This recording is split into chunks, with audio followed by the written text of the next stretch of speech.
Welcome to SC learning. देखो हम कक्षा 10वीं के पहले चैप्टर की बात कर चुके हैं।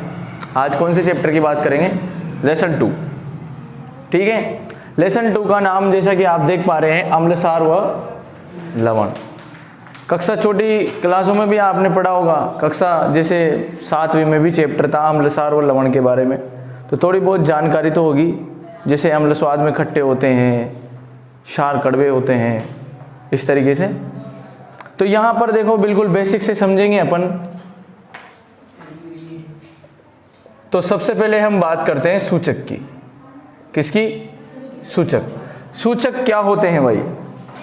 इनकी डेफिनेशन है क्या? सूचक का मतलब होता है ऐसे पदार्थ जो अम्ल व क्षार का पता लगाते हैं या पता लगाने में काम आते हैं, उनको क्या बोलते हैं? अपन सूचक बोलते हैं।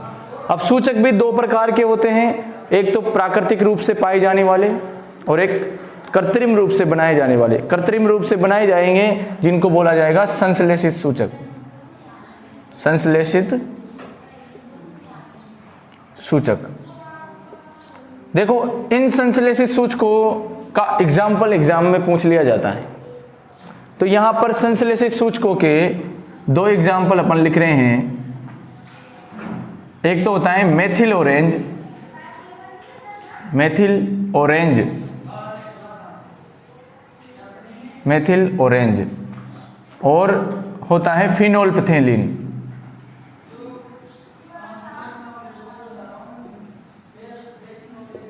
ये कई बार एग्जाम में पूछा गया है कि दो संश्लेषित सूचकों के एग्जाम्पल लिखें या फिर दो संश्लेषित सूचकों के नाम लिखें। तो संश्लेषित सूचक कौन कौन से हैं? मेथिल ऑरेंज व फिनोल्फथेलिन। ठीक है, तो आप सबसे पहले सूचक टॉपिक डालें और उसकी डेफिनेशन लिखें। डाला? लिखो इसमें ऐसे पदार्थ जो अम्ल व क्षार का, ऐसे पदार्थ जो अम्ल व क्षार का पता लगाने में काम आते हैं, सूचक कहलाते हैं। ऐसे पदार्थ जो अम्ल व क्षार का पता लगाने में काम आते हैं, सूचक कहलाते हैं। देखो संश्लेषित सूचक के एग्जाम्पल आपके सामने हैं। उसी प्रकार प्राकृतिक सूचकों के एग्जाम्पल अपन लिखेंगे। प्राकृतिक सूचक, इनके एग्जाम्पल हैं प्याज का रस, वेनिला,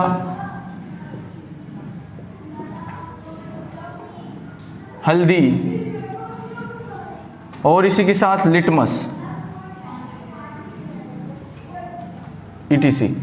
देखो बहुत सी बार क्या होता है कि कुछ पदार्थ ऐसे होते हैं जो अम्ल व क्षार के संपर्क में आने पर अपनी गंध में परिवर्तन कर लेते हैं। किस में परिवर्तन कर लेते हैं? गंध में। तो अगर गंध में परिवर्तन करके वो ये बता रहे हैं कि भाई अम्ल हैं या क्षार हैं, तो इनको अपन नाम दे देते हैं गंधीय सूचक। क्या नाम देते हैं? गंधीय सूचक। तो आप नेक्स्ट डेफिनेशन लिखेंगे इसकी, गंधीय सूचक की। गंधीय सूचक इसमें लिखें कुछ पदार्थ अम्ल व क्षार के संपर्क में आने पर अपनी गंध में परिवर्तन कर लेते हैं, अपनी गंध में परिवर्तन कर लेते हैं।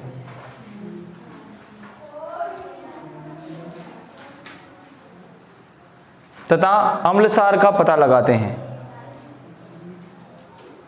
जिन्हें गंधीय सूचक कहते हैं। क्या करा इन्होंने? अपनी गंध को बदल लिया है। अपनी जो स्मेल थी ना, उसमें कुछ बदलाव करके इन्होंने बताया कि भाई ये अम्ल हैं या क्षार हैं। तो इस प्रकार के सूचकों को अपन गंधीय सूचक कहते हैं। लिखा ये। अब इसके बाद आपने लिटमस विलियन के बारे में कुछ सुना है क्या? लिटमस विलियन नहीं सुना? तो देखो लिटमस विलियन, लिटमस विलियन यह लीचेन पादप से बनाया जाता है। किससे? लीचेन। कौन से पादप से? लीचेन। इसी का नाम होता है लाइकेन।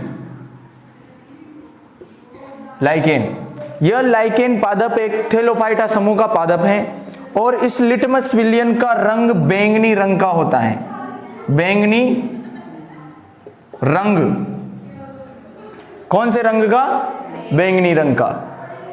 अब देखो, कुछ प्राकृतिक रूप से पाए जाने वाले पौधे जैसे गुड़हल आदि के फूलों की जो पंखुड़ियां होती है ना, उनसे भी लिटमस विलियन बनाया जाता है। उनसे भी क्या बनाया जाता है? लिटमस विलियन। तो आप यहां नीचे स्टार लगा के लिख सकते हैं लिटमस विलियन। लिटमस विलियन डाल के इसमें लिखेंगे, यह बैंगनी रंग का रंजक होता है। यह बैंगनी रंग का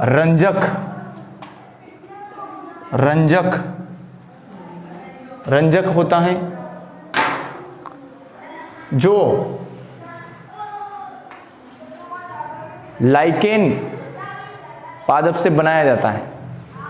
जो लाइकेन पादप से बनाया जाता है, ये लिख रखा, लाइकेन, जो लाइकेन पादप से बनाया जाता है।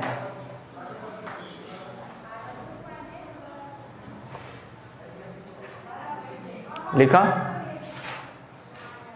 कुछ पौधे जैसे, इसी में लिख लो, कुछ पौधे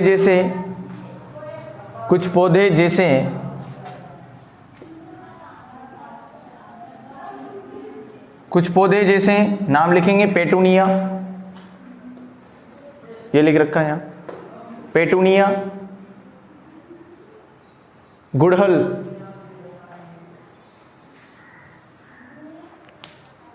आदि की पंखुड़ियों के रस से भी लिटमस विलियन बनाया जाता है। बनाया जाता है। तो ये सूचकों की बात हुई। अब इसके बाद आप टॉपिक डाले अम्ल, एसिड। अम्ल के बारे में जानकारी लेते हैं अपन।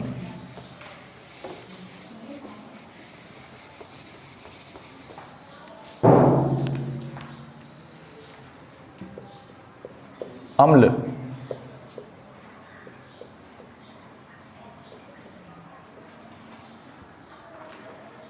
क्या होते हैं भाई? अम्ल जो स्वाद में खट्टे होते हैं, है ना? नहीं, देखो, अम्ल का मतलब होते हैं ऐसे पदार्थ जो जलीय विलयन में H+ आयन देते हैं। कैसे आयन देते हैं? H+। जलीय विलयन में कौन से आयन देंगे? H+। तो डेफिनेशन लिखें इसकी, ऐसे पदार्थ जो जलीय विलयन में H+ आयन देते हैं। ऐसे पदार्थ जो जलीय विलयन में H+ आयन देते हैं, H+ आयन देते हैं। फिर इसी में लिख सकते हैं आप, यह स्वाद में खट्टे होते हैं। स्वाद में खट्टे होते हैं, यह स्वाद में खट्टे होते हैं एवं नीले लिटमस पत्र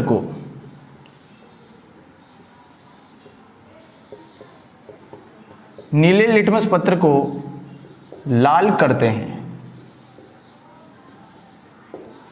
कौन से लिटमस पत्र को लाल करते हैं? ये नीले लिटमस पत्र को। देखो, इस लाइन में बहुत से की कंफ्यूजन होता है कि अम्ल नीले लिटमस पत्र को लाल करते हैं या लाल लिटमस पत्र को नीला करते हैं। तो आप एक नाम याद रखें, अनील। इस अनील नाम से आपको पता चल जाएगा कि अम्ल नीले को लाल करते हैं। अम्ल नीले को लाल करते हैं, ठीक है? इस नाम को याद रखें। उसी के साथ अम्लों के एग्जाम्पल भी आपको याद रखने हैं, जैसे HCl, H2SO4, HNO3, CH3COOH। देखो, HCl का मतलब होता है हाइड्रोक्लोरिक अम्ल, H2SO4 का मतलब सल्फ्यूरिक अम्ल, HNO3 का मतलब नाइट्रिक अम्ल और CH3COOH का मतलब एसिटिक अम्ल।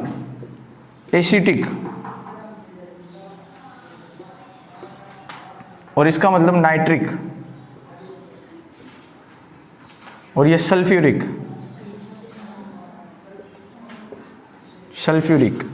और ये तो आप जानते ही हो, हाइड्रोक्लोरिक अम्ल हैं ये सब, है ना, तो अम्ल अम्ल भी लगाएंगे। ठीक है, इन सभी का एग्जाम्पल आपको पता होना चाहिए क्योंकि ये बहुत काम आएंगे इस चैप्टर में। अब इसके बाद अब हम अम्ल के प्रकार पढ़ेंगे। अम्ल भी 2 टाइप के होते हैं। कितने प्रकार के? 2 प्रकार के। तो इस बात को लिखें, एक तरफ लिख लें प्रबल अम्ल, और दूसरी तरफ लिखें दुर्बल अम्ल।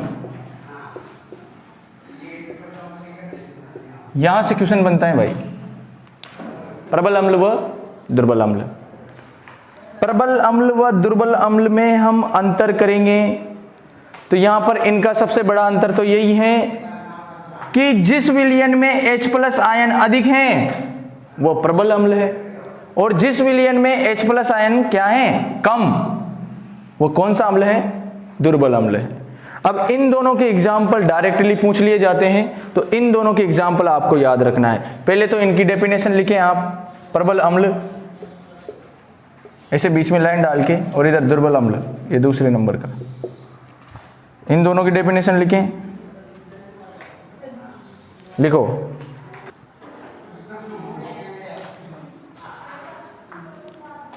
वह अम्ल जो जलीय विलयन में अधिक मात्रा में क्या देते हैं? H+ आयन देते हैं। इधर लिख लो इसमें दुर्बल अम्ल में, वह अम्ल जो जलीय विलयन में कम मात्रा में H+ आयन देते हैं। वह अम्ल जो जलीय विलयन में कम मात्रा में H+ आयन देते हैं, H+ आयन देते हैं। इनके एग्जाम्पल याद रखने हैं आपको। प्रबल अम्ल के उदाहरण हैं HCl व H2SO4, और दुर्बल अम्ल के एग्जाम्पल हैं HNO3 व CH3COOH, CH3COOH। ठीक है, इन दोनों को छापें। अब अपन देखेंगे अम्लों की अभिक्रियाएं। हाँ, तो आप टॉपिक डालें अम्लों की अभिक्रिया। अम्लों की अभिक्रिया, रिएक्शन ऑफ एसिड, है ना, अम्लों की अभिक्रिया। तो सबसे पहले अपन अभिक्रिया करवाएंगे धातुओं से। किससे? धातुओं से। देखो ये 3 प्रकार की अभिक्रिया मैं आपको यहां बताऊंगा, और तीनों की तीनों आपको समझनी है। धातु से जब भी अम्ल क्रिया करेगा, ये धातु, ये रहा यहां पे धातु प्लस अम्ल, जब अम्ल की क्रिया धातु से करवाई जाती है तो जल प्लस H2 गैस वह संगत लवण बनता है। संगत लवण, यह बात आपको ध्यान रखनी है कि अम्ल की क्रिया जब भी धातु से करवाई जाएगी तो H2 गैस बनेगी, जल बनेगा, वह संगत लवण बनेगा। यहीं से एक क्वेश्चन पुटअप होता है भाई। लिखें आप क्वेश्चन, क्वेश्चन लिखें। तांबे व पित्तल के बर्तनों में, तांबे व पित्तल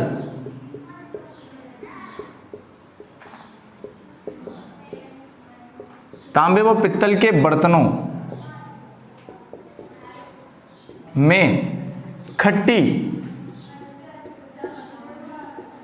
वस्तुओं जैसे दही, तांबे व पित्तल के बर्तनों में खट्टी वस्तुओं जैसे दही आदि को क्यों नहीं रखा जाता?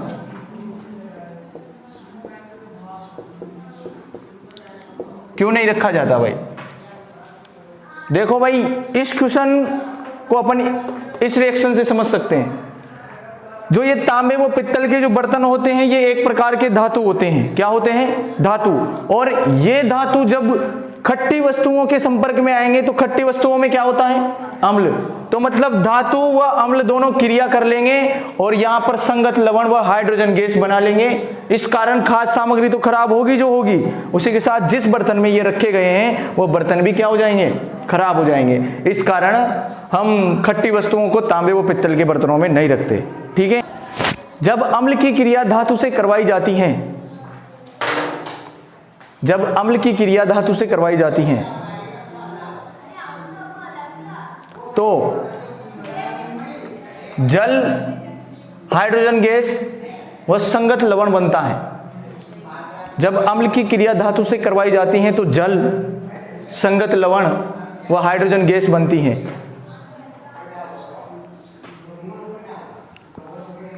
ठीक है।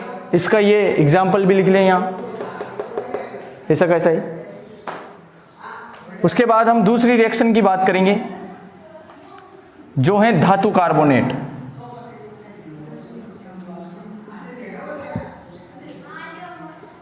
धातु कार्बोनेट से देखो, धातु कार्बोनेट किसी भी धातु का कार्बोनेट हो सकता है। जैसे कि मैंने एग्जाम्पल के लिए यहां पर लिया है सोडियम कार्बोनेट। कौन सा कार्बोनेट? Sodium carbonate. अब जब इस सोडियम कार्बोनेट की क्रिया अपन अम्ल जैसे HCl इससे करवाएंगे, HCl से, तो यहां पर तीन चीजें बनेगी। कितनी चीजें बनेगी?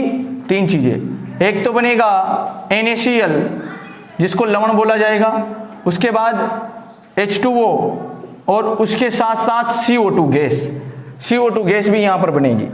ये तीनों की तीनों चीजें, जैसा कि अपन ने अभी यहां पर सोडियम कार्बोनेट की क्रिया अम्ल से करवाई तो अपने पास लवण, जल व CO2 गैस बनी है। ठीक है। उसी प्रकार अगर अपन क्रिया करवाएं अम्ल व क्षार, अम्ल व क्षार, तो तीसरे नंबर की रिएक्शन आप लिख सकते हो क्षार से। अम्ल की क्रिया किससे करवाएंगे? क्षार से। तो देखो यहां पर एग्जाम्पल को समझना है आपको। HCl plus NaOH। HCl को आप जानते हो ये एक अम्ल है, और कैसा अम्ल है? प्रबल अम्ल है। कैसा अम्ल है? प्रबल। और ये जो आपका सोडियम हाइड्रोक्साइड ये है, ये एक क्षार है, और ये भी एक प्रबल क्षार है। तो अम्ल व क्षार जब भी क्रिया करते हैं तो जल प्लस लवण बनता है। क्या बनता है? जल प्लस लवण बनता है। और इस पूरी अभिक्रिया को एक नाम दे दिया जाता है उदासीनीकरण। क्या नाम दे दिया गया? उदासीनीकरण। मतलब अम्ल व क्षार की क्रिया जब भी करवाई जाएगी तो क्या क्या बनेगा? जल व लवण बनेगा। इसमें लिखना है आपको, अम्ल व क्षार को मिलाने पर लवण बनते हैं। अम्ल व क्षार को मिलाने पर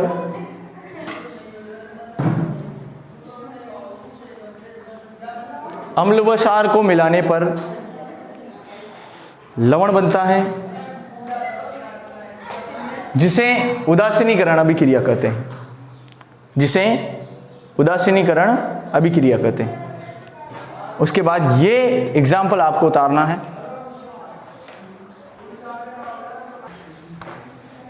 उतारा? ये उतार लिया। अब इसके बाद आप देखें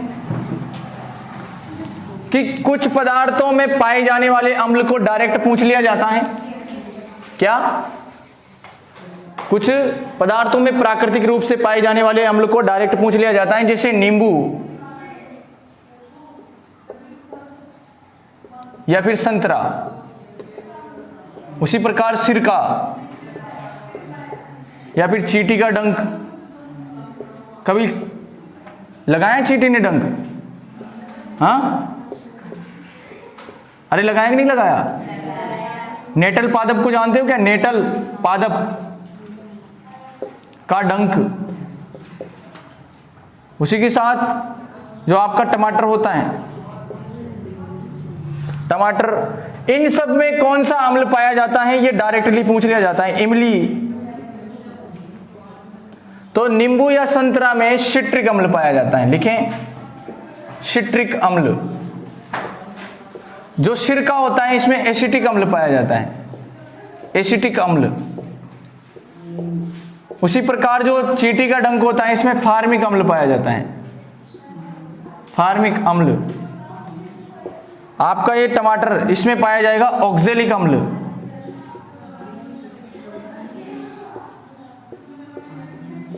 ऑक्जेलिक अम्ल। उसी प्रकार जो ये इमली है, इस इमली में पाया जाता है टार्ट्रिक अम्ल।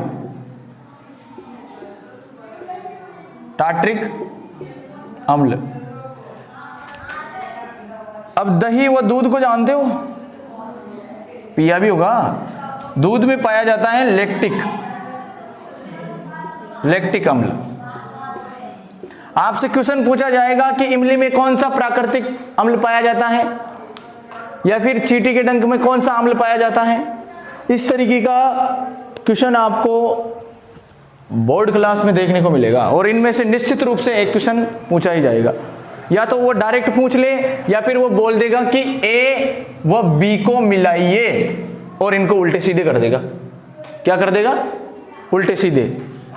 कॉलम ए व कॉलम बी, इन दोनों को मिलाइए। ये नाम मैंने ऊपर लिख दिया, इसको नीचे लिख दिया, अंट संट कर दिया मामला। इस तरीके से पूछ सकता है वो, तो आपको पता होना चाहिए। इसी के साथ आपके ये अम्ल फिनिश होते हैं। ठीक है।